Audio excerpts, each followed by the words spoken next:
તો સૂરજ ક્યાંથી ક્યાં ઉઈ ગયો તો ને ખબર જ ન પડી, કારણ કે મારી ઘરે કોમલ મમ્મી આવ્યા હતા. એટલે કેટલા છેલ્લા ભાઈ બીજમાં આવ્યા હતા તે પછી આજે ઠેઠ મારી ઘરે આવ્યા, તો મારે ઉડાડવા હતા એમની ઉપર ફૂલ કે ઘણા ટાઈમ પછી આવ્યા તો હું સ્વાગત કરું, પણ મને એટલો બધો ટાઈમ ન મળ્યો કે હું લઈ આવું. ત્યાં મેં પછી કાગળથી એમનું સ્વાગત કર્યું કે ઓ 2 વર્ષ પછી ફાઇનલી તમે આવ્યા. પછી આમ થોડીક વાર બેઠા, વાતું ચીતું કરી, તો એમને તો નકરું હસવું જ આવે, 24 કલાક હસવું.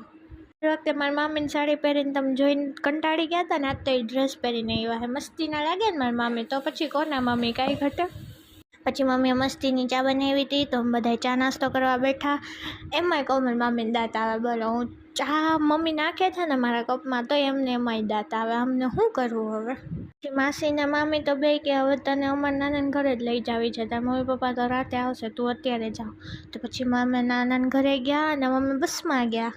હું ઘણા ટાઈમ પછી બસમાં બેઠી, જો કે હું બેઠી જ નથી, કેટલો ટાઈમ થઈ ગયો પછી હું બસમાં બેઠી.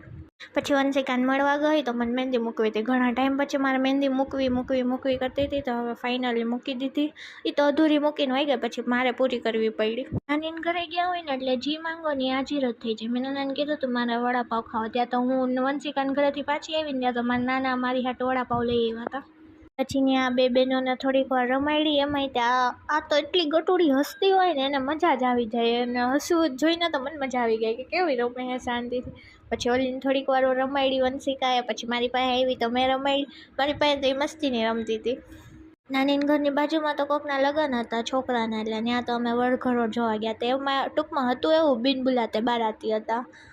આ મસ્તીના ઢોલ વાગતા હતા ને એવું લાગતું તો અમે રમવા માંડી, અમારે તો કોઈના લગ્ન જ નથી.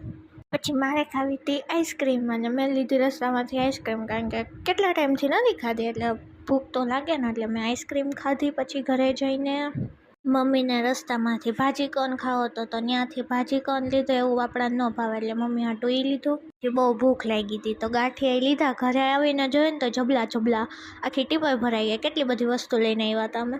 પછી આઈસ્ક્રીમ ખાધો, પહેલાં ગાંઠિયા ખાધા હતા, પછી આઈસ્ક્રીમ ખાધો. બસ આજ માટે આટલું જ. મળીએ કાલના બીજા મિની વ્લોગમાં. ટાટા બાય બાય, રાધે રાધે, જય માતાજી.